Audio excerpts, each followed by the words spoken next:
요즘 상담을 하다 보면 이런 말을 정말 많이 듣습니다. 예전엔 안 그랬는데 요즘은 몸이 너무 무겁다고요. 뭘 해도 피곤하고 잔병 치레가 계속된다고 하십니다. 이럴 때 우리는 흔히 나이가 들어서 그렇겠지라고 생각합니다. 하지만 제가 수많은 분들의 상태를 관찰하면서 깨달은 게 있습니다. 몸을 망치는 건 나이가 아니라 생활 습관입니다. 습관이 쌓여 몸이 힘들어지고 그게 어느 날 증상으로 나타나는 거죠. 오늘은 제가 직접 상담하며 효과를 확인한 생활 개선 방법을 이야기 드리겠습니다. 이 영상을 다 보시면 나도 오늘부터 할 수 있는 게 있구나 하는 생각이 드실 겁니다. 그럼 지금부터 함께 시작해 보겠습니다. 클릭 한 번이면 여러분의 장수 점수 1됩니다. 여러분, 아침에 빵 한 조각과 커피 한 잔으로 하루를 시작하시나요? 편하니까 그냥 그렇게 드시는 분들이 많습니다. 그런데 문제는 이게 하루 전체 혈당을 불안정하게 만든다는 겁니다. 혈당이 불안정하면 몸은 계속 피곤하고 염증이 증가합니다. 나는 많이 안 먹는데 왜 살이 찌지라는 질문이 바로 여기서 나오는 겁니다. 우리 몸은 아침 식사를 통해 하루의 에너지 대사 방향을 결정합니다. 탄수화물만 들어오면 혈당이 급격히 올라갔다가 떨어지면서 몸은 혼란에 빠집니다. 이 혼란이 반복되면 세포들은 점점 둔해지고 염증 반응이 시작됩니다. 얼마 전 상담했던 72세 김정수님 이야기를 해드리겠습니다. 그분은 매일 아침 편의점에서 산 크림빵 하나와 믹스커피 한 잔으로 하루를 시작하셨습니다. 점심은 혼자 사시다 보니 대충 라면이나 냉동식품으로 때우는 날이 많았고요. 저녁만 제대로 드시는 편이었습니다. 처음 상담실에 오셨을 때 그분은 항상 감기에 시달리셨고 손발 저림 증상도 있었습니다. 혈액 검사를 해보니 염증 수치가 높았고 단백질 수치는 낮았습니다. 무엇보다 그분은 늘 피곤하다고 하셨습니다. 아침에 일어나도 개운하지 않고 오후만 되면 무기력이 밀려온다고 했습니다. 밤에는 잠도 자주 깨고요. 제가 그분께 제안한 건 간단했습니다. 아침을 바꿔보자고 했습니다. 빵 대신 달걀 2개와 두부 반모를 드시고 믹스커피 대신 따뜻한 물 한 잔을 마시자고 했습니다. 처음에는 귀찮아 하셨습니다.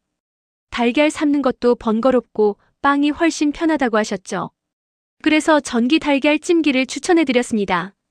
전날 밤에 달걀을 넣어두면 아침에 바로 먹을 수 있으니까요. 두부는 그냥 간장에 찍어 드시면 된다고 했습니다. 2주가 지나자 그분한테서 연락이 왔습니다. 아침에 일어날 때 몸이 가볍다고 하셨습니다. 오후 무기력도 많이 줄었고요. 한 달 후에는 감기에 안 걸렸다며 신기해하셨습니다. 3개월 후 재검사에서는 염증 수치가 정상 범위로 내려왔습니다. 손발 저림도 거의 사라졌고요. 그분은 이제 아침 식사를 거르는 날이 없습니다. 달걀과 두부가 주는 포만감 덕분에 점심도 과식하지 않게 됐다고 하셨습니다. 해결법은 정말 어렵지 않습니다. 아침엔 빵 대신 단백질로 시작하세요. 달걀이든 두부든 생선이든 좋습니다.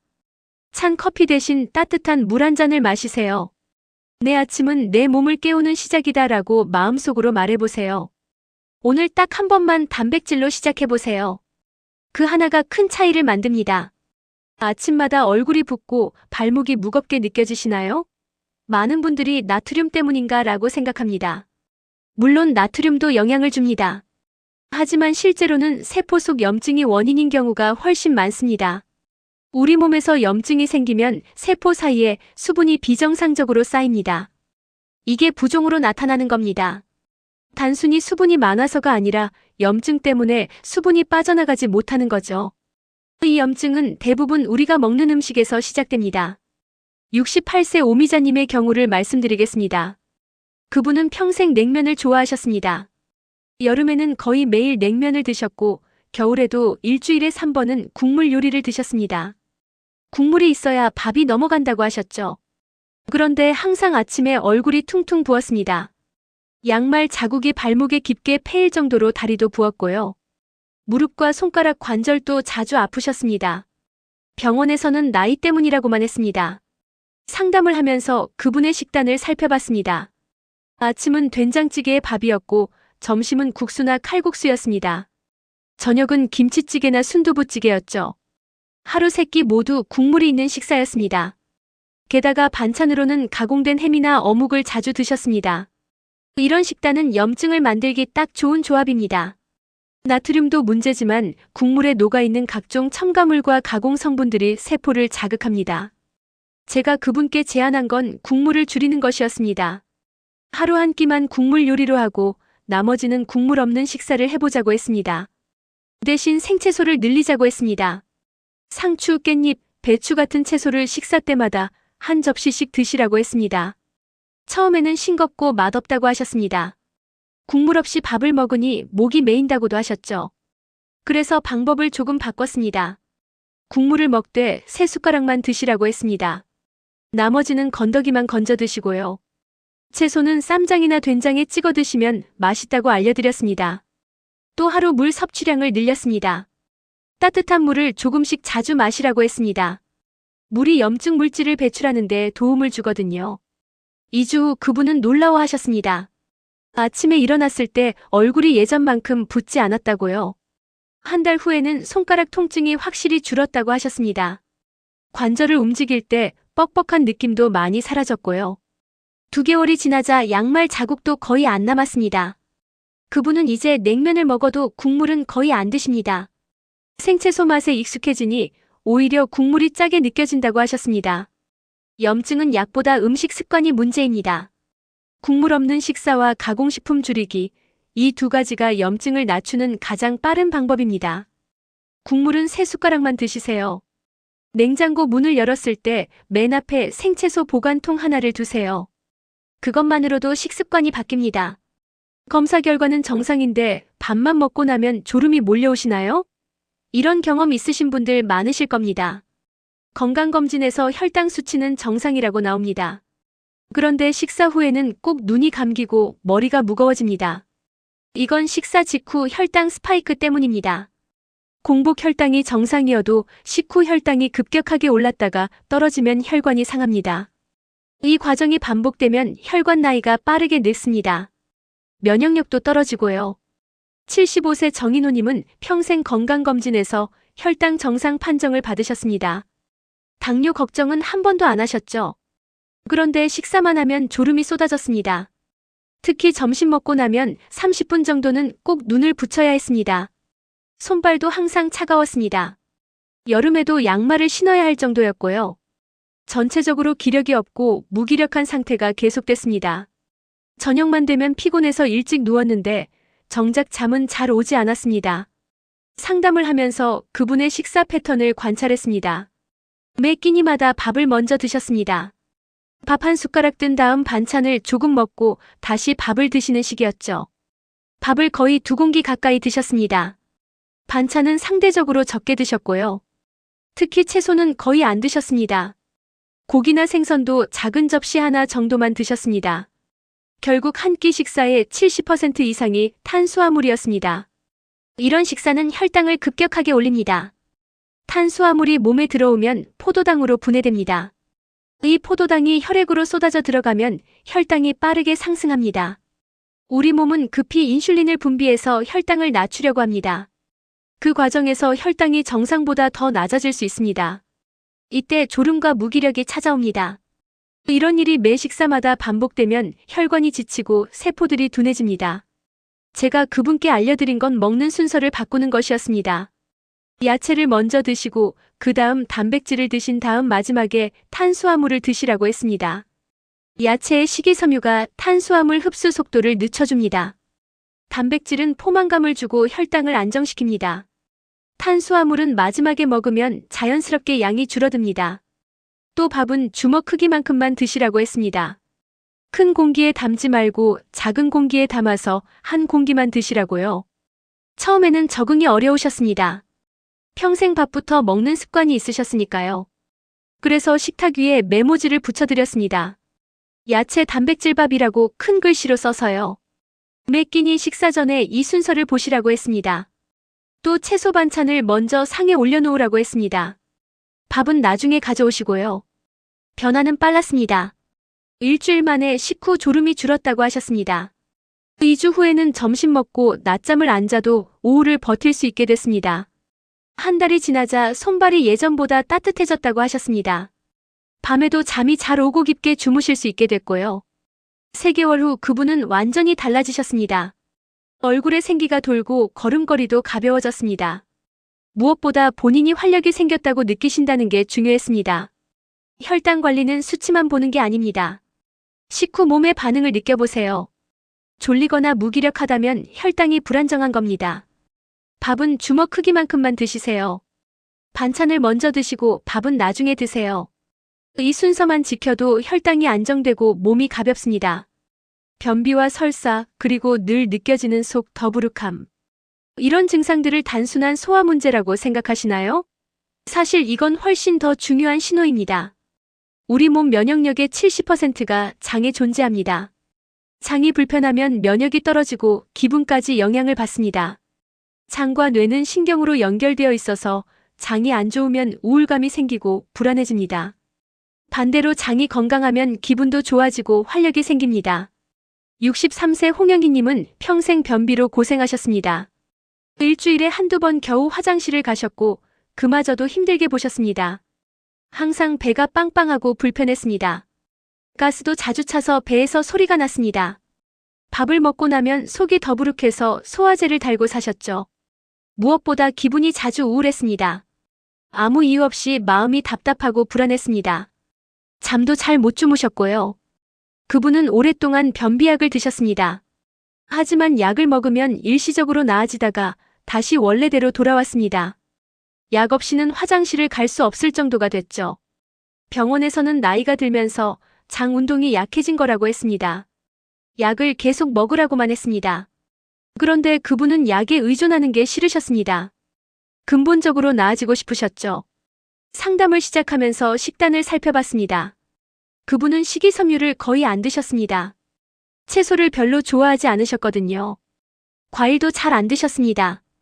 밥과 고기 위주의 식사였죠. 물도 하루에 서너 잔 정도만 드셨습니다. 커피는 두세 잔 드셨고요. 운동은 전혀 안 하셨습니다. 집에만 계시는 시간이 많았습니다. 이런 생활 패턴은 장을 더 약하게 만듭니다. 식이섬유가 부족하면 대변이 딱딱해지고 장 운동이 느려집니다. 수분이 부족하면 더 심해지죠. 운동을 안 하면 장 운동을 자극할 방법이 없습니다. 카페인은 장을 건조하게 만들고요. 결국 악순환이 반복되는 겁니다. 제가 그분께 제안한 건 3가지였습니다. 첫째, 발효식품을 매일 드시자고 했습니다. 김치, 요구르트, 된장 같은 것들이요. 이런 음식들은 장에 좋은 균을 보충해줍니다. 둘째, 아침에 일어나자마자 따뜻한 물 한 잔을 마시자고 했습니다. 미지근한 물이 장 운동을 깨워줍니다. 셋째, 하루 5분이라도 걷자고 했습니다. 집안에서라도 좋으니 움직이자고 했습니다. 처음 일주일은 변화가 없었습니다. 그분은 포기하고 싶어 하셨습니다. 하지만 계속해보자고 격려했습니다. 몸이 새로운 패턴에 적응하려면 시간이 필요하다고 설명드렸습니다. 2주째부터 조금씩 변화가 보였습니다. 일주일에 두세 번 화장실을 가시게 됐습니다. 약을 안 먹어도요. 배에 가스 차는 느낌도 줄었습니다. 한 달이 지나자 확실히 달라졌습니다. 거의 매일 화장실을 가셨습니다. 배가 편안해지니 식욕도 생겼습니다. 무엇보다 기분이 좋아졌다고 하셨습니다. 아침에 일어날 때 개운하고 하루가 가볍게 느껴진다고요. 우울감도 많이 사라졌습니다. 밤에 잠도 잘 오고 깊게 주무시게 됐습니다. 2개월 후에는 변비약을 완전히 끊으셨습니다. 장이 바뀌면 몸이 바뀝니다. 자기 전 따뜻한 물 한 잔을 드세요. 하루 한 번은 꼭 식이섬유와 발효 음식을 드세요. 5분이라도 좋으니 걸으세요. 장은 움직임을 좋아합니다. 이 작은 실천들이 장을 살리고 면역을 높입니다. 많은 분들이 이렇게 말씀하십니다. 이 나이에 무슨 변화가 있겠냐고요. 이미 늦었다고 생각하십니다. 하지만 저는 수많은 분들의 변화를 보며 확신합니다. 우리 몸은 회복을 기억합니다. 나이가 많아도 몸은 좋아지는 방법을 알고 있습니다. 단지 그 기회를 주지 않았을 뿐입니다. 79세 조윤성님은 평생 운동과 거리가 멀었습니다. 젊을 때부터 사무직으로 일하셨고 퇴직 후에도 집에만 계셨습니다. 나가는 것도 귀찮고 몸을 움직이는 게 힘들다고 하셨죠. 70대 중반부터는 무릎이 안 좋아져서 계단 오르내리기도 힘들어졌습니다. 집안에서도 가구를 잡고 다니는 날이 많았습니다. 가족들이 걱정해서 병원에 모셨더니 근육이 너무 없다고 했습니다. 운동을 해야 한다고 했지만 그분은 자신이 없으셨습니다. 저희 상담실에 처음 오신 날 그분은 휠체어를 타고 오셨습니다. 걸을 수는 있지만 멀리는 힘들다고 하셨죠. 앉았다 일어서는 것도 누군가 도와줘야 했습니다. 화장실 가는 것도 혼자서는 어려웠습니다. 가족들이 늘 옆에 있어야 했습니다. 그분은 자신이 짐이 된 것 같다며 우셨습니다. 더 이상 가족에게 부담 주고 싶지 않다고 하셨습니다. 상담을 하면서 제가 말씀드린 건 작은 것부터 시작하자는 것이었습니다. 갑자기 밖에 나가서 걷는 건 무리라고 생각했습니다. 대신 집안에서 할 수 있는 것부터 하자고 했습니다. 의자에 앉았다 일어서기를 하루 5번 해보자고 했습니다. 의자 팔걸이를 잡고 천천히 일어나고 앉기를 반복하는 거였습니다. 처음에는 3번도 힘들어 하셨습니다. 다리에 힘이 없으니까요. 하지만 포기하지 않으셨습니다. 매일 조금씩 하셨습니다. 일주일 후에는 5번을 할 수 있게 됐습니다. 2주 후에는 10번도 가능했습니다. 다리에 조금씩 힘이 붙기 시작했습니다. 그때부터 집안에서 걷기를 시작했습니다. 거실을 왕복하는 것부터요. 처음에는 한 번 왕복하는 것도 힘들었습니다. 쉬엄쉬엄 걷고 의자에 앉아서 쉬고를 반복했습니다. 한 달이 지나자 거실을 10번 왕복할 수 있게 됐습니다. 쉬지 않고도 가능했습니다. 가구를 잡지 않아도 됐습니다. 혼자 화장실도 갈 수 있게 됐습니다. 이때부터 목표를 높였습니다. 아파트 복도를 걷자고 했습니다. 처음에는 10m 정도만 걷고 돌아왔습니다. 그것도 중간에 쉬면서요. 하지만 매일 조금씩 거리를 늘렸습니다. 2개월이 지나자 놀라운 일이 일어났습니다. 그분이 혼자 계단을 내려갔습니다. 난간을 잡긴 했지만 천천히 한 층을 내려간 겁니다. 가족들이 깜짝 놀랐습니다. 올라갈 때는 아직 도움이 필요했지만 내려갈 수 있다는 것만으로도 큰 변화였습니다. 3개월 후에는 계단을 혼자 오르내릴 수 있게 됐습니다. 느리지만 혼자 할 수 있었습니다. 6개월이 지난 지금 그분은 매일 아침 아파트 주변을 20분씩 걷습니다. 휠체어는 창고에 넣어두셨습니다. 혼자 외출도 하십니다.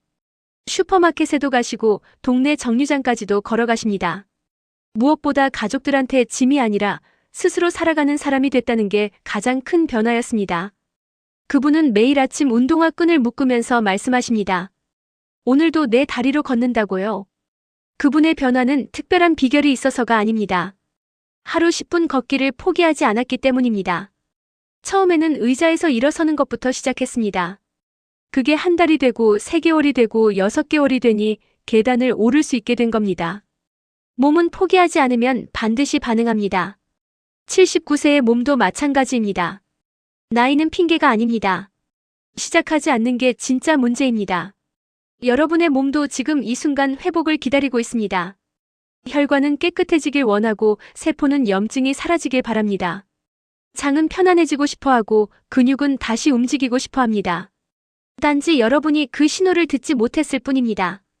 오늘부터 귀 기울여 보세요. 몸이 무엇을 원하는지 느껴보세요. 아침에 일어났을 때 몸이 무겁다면 그건 어젯밤 식사가 무거웠다는 신호입니다. 식후에 졸리다면 혈당이 불안정하다는 뜻입니다. 배가 불편하다면 장이 도움을 청하는 겁니다. 큰 변화를 만드는 건 큰 결심이 아닙니다. 작은 실천이 매일 쌓이는 겁니다. 오늘 아침 단백질 한 가지만 더 드셔보세요. 국물 3숟가락만 마시고 나머지는 남겨보세요.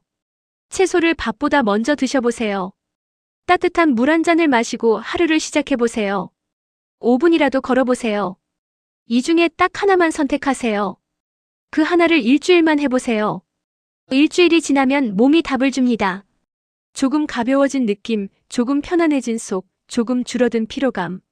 이런 작은 변화들이 느껴질 겁니다. 그 변화가 느껴지면 하나를 더 추가하세요. 한 달 후면 여러분의 아침이 달라져 있을 겁니다.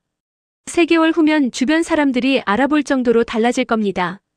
6개월 후면 여러분 스스로 믿을 수 없을 만큼 달라져 있을 겁니다. 제가 상담하며 만난 분들 중에 한 번에 모든 걸 바꾼 사람은 없습니다. 모두 작은 것 하나씩 바꿔가며 천천히 나아졌습니다. 김정수님도 아침 식사 하나를 바꾸는데 2주가 걸렸습니다. 오미자님도 국물을 줄이는데 한 달이 걸렸습니다. 정인호님도 먹는 순서를 바꾸는데 3주가 걸렸습니다. 홍영희님도 장이 편안해지는데 2개월이 걸렸습니다.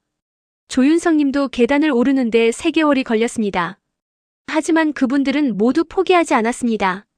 오늘 실패해도 내일 다시 시작했습니다. 완벽하지 않아도 괜찮다고 생각했습니다. 조금씩이라도 나아지면 된다고 믿었습니다. 그 믿음이 결국 몸을 바꿨습니다. 여러분도 할 수 있습니다. 나이는 상관없습니다. 지금까지 어떻게 살아왔는지도 상관없습니다. 중요한 건 오늘부터 무엇을 하느냐입니다. 여러분, 우리의 몸은 생각보다 똑똑합니다. 바로 회복할 준비가 되어 있습니다. 단지 그 시간을 주지 않았을 뿐입니다. 오늘 이야기 중 하나만 선택해 보세요. 아침 단백질이든 국물 줄이기든 먹는 순서 바꾸기든 따뜻한 물 마시기든 5분 걷기든 상관없습니다. 여러분의 몸이 가장 필요로 하는 것 하나를 선택하세요. 그리고 일주일만 해보세요. 일주일 후 여러분은 알게 될 겁니다. 내 몸이 변할 수 있다는 걸요. 그 작은 확신이 더 큰 변화를 만듭니다. 한 달 후면 습관이 되고 3개월 후면 자연스러워지고 6개월 후면 당연해집니다.